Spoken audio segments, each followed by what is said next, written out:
మంచి ఆరోగ్యం కోసం ఏ ఆహారాలు తినాలి, ఏ ఆహారాలు తినకూడదు, ఈ విషయాలు తెలుసుకోవడం ఎంత ముఖ్యమో, ఎంత తినాలి ఎంత తినకూడదు అన్న విషయాలను తెలుసుకోవడం కూడా అంతే ముఖ్యం.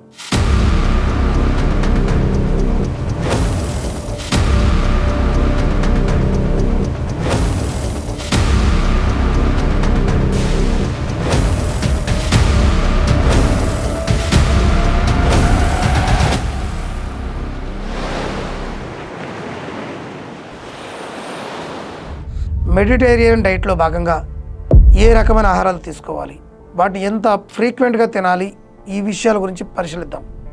ఇక్కడ ఫ్రీక్వెన్సీ అంటే ఏ ఆహారాలు ఎక్కువ సార్లు తినాలి, ఏ ఆహారాలు తక్కువ సార్లు తినాలి, దీన్ని మనం ఫ్రీక్వెన్సీ అనుకోవచ్చు. ఇక ఆ ఫ్రీక్వెన్సీ గురించి తెలుసుకోవడానికి మెడిటేరియన్ పిరమిడ్ గురించి తెలుసుకోవాల్సిన అవసరం అయితే ఉంది. అదేమిటో ఇప్పుడు చూద్దాం. ఈ మెడిటేరియన్ పిరమిడ్ అనే కాన్సెప్ట్ ఈ డైట్లో ఏ ఆహారాన్ని ఎంత ఫ్రీక్వెంట్గా తినాలనే విషయాన్ని చాలా క్లియర్గా తెలుపుతూ ఉంటుంది.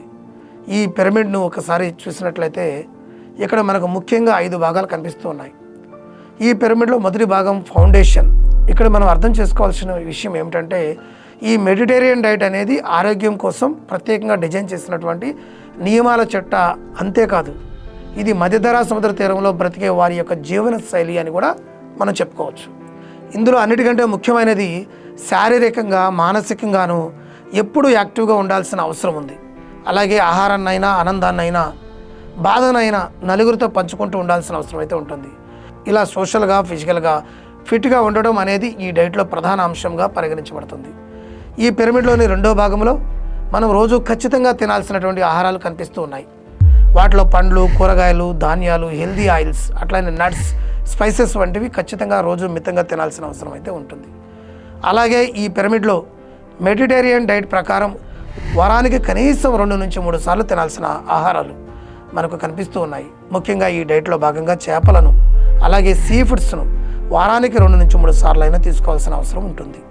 ఈ పిరమిడ్లోని 4వ స్థానంలో మనకు పాల ఉత్పత్తులు, గుడ్లు అలాగే చికెన్ వంటివి కనిపిస్తూ ఉన్నాయి. అంటే వీటిని మితంగా తక్కువ మోతాదులో అప్పుడప్పుడు తీసుకోవాల్సిన అవసరం అయితే ఉంటుందని మనం అర్థం చేసుకోవాలి. అలాగే ఈ పిరమిడ్లో మనకు చివరగా స్వీట్స్, మాంసం కనిపిస్తూ ఉన్నాయి. అంటే వీటిని చాలా తక్కువగా తీసుకోవాలని మనం అర్థం చేసుకోవచ్చు. సింపుల్గా చెప్పాలంటే వీటిని లిమిట్ చేయడం లేదా అవాయిడ్ చేయడం అనేది ఈ డైట్లో భాగంగా చెప్పుకోవాల్సిన అవసరం అయితే ఉంటుంది. ఈ పిరమిడ్ని బట్టి మనం రోజు ఏ రకమైన ఆహారాన్ని ఎంత ఫ్రీక్వెన్సీలో తీసుకోవాలనే విషయం మనకు అర్థమవుతూ ఉంది. ఈ పిరమిడ్లో ఉన్న ఫ్రీక్వెన్సీలో మనం చెప్పుకున్న ఆహారాలను రోజు తినేలా ప్లాన్ చేసుకోగలిగితే మనం కూడా ఈ రకమైన డైట్ని ఫాలో అయ్యే అవకాశం ఉంటుంది. ఆహార విధానాలతో పాటు జీవన విధానాన్ని కూడా ఎప్పటికప్పుడు చెక్ చేసుకుంటూ ఉండండి. అనారోగ్యాలకు చెక్ పెట్టండి.